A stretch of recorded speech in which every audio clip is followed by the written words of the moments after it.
Hello, my name is Yozeran and I'd like to welcome you to my series of videos on two topics that I find very fascinating, and I approach them from a slightly different angle and I'll explain. So the theme here is speaking the language of music and code.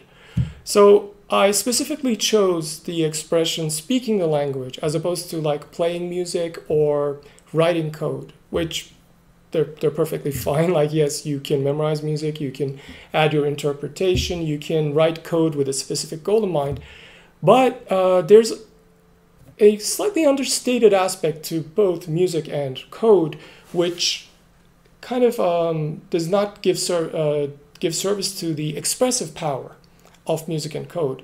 What I mean by this is you could memorize music and you can interpret it, you can write code, but at the same time, there is a way that it turns into more like a dialogue, of like an experiment. Like you can play music in a structure with no plan whatsoever. You can improvise, almost like having a dialogue with someone, as opposed to a play where everyone knows their lines.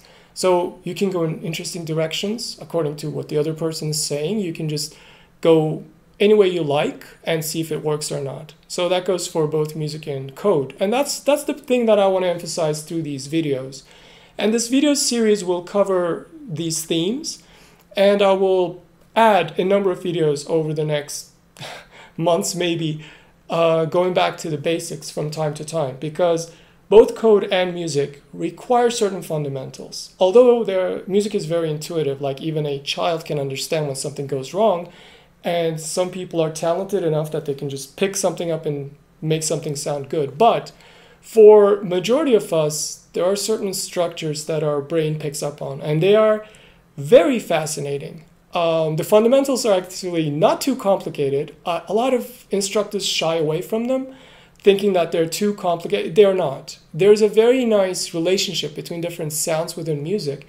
And once you know those, once you have a bit of a muscle memory with regards to an instrument like the guitar, which takes a bit of time, but not too much. Like if you devote maybe 15-20 minutes a day, those patterns will fall into place within a month or two. Depends on the person. But once you have that muscle memory, once you have those fundamentals in place, that is like the alphabet and grammar of music. Then you can start speaking it, which is a lot of fun because you don't exactly know where you're going with it. Like you start something with let's say a background music or with someone or by yourself, and then you can surprise yourself. The same with code. Sometimes you start with just a vague idea and then you kind of build up on it. And those are the things that I want to cover. So, and some of this joy, some of these experiences are sometimes called flow for musicians, for athletes. I think it also occurs in coding is when you get lost in it and your performance subconsciously surprises you as well. So reaching that state is a lot of fun. Anyhow, so going back to the video series, I will initially start with 3 examples of this improvisational music. I will start from a relatively simple one. Just stick to the pentatonic scale. I'll explain what that is. And I'll have a backing track of a music genre that I'm not too familiar with. I'll go into blues, and just to show you that a certain variation creates a very different and very distinct sound. And finally, I will go into the most experimental part of it, like a jazz-like background music, and I will kind of experiment on the guitar neck. Now, the important thing here is, just want to note that the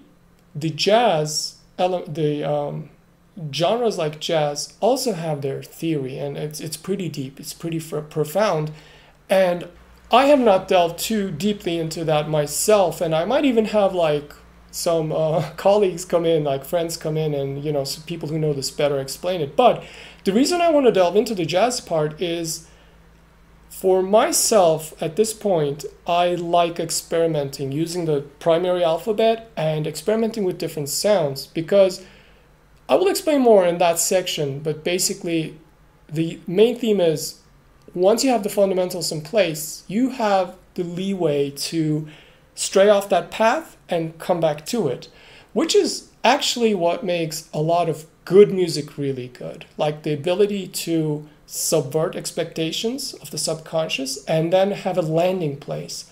something like, let's say, Beethoven's Ninth Symphony.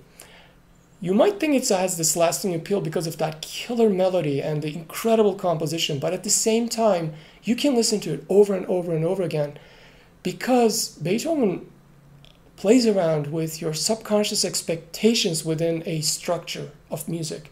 So there's a full breakdown of this in other places. I won't delve too deeply, but basically your mind has a understanding of where the root of that music is.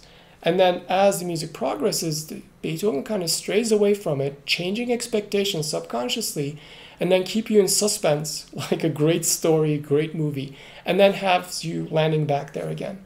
So the jazz, in a nutshell, the improvisation there in a nutshell will be of that flavor of having a landing place and see how much you can stray from it. So with that intro out of the way, I would hope to see you on the next video where we just dive into this. So see you then.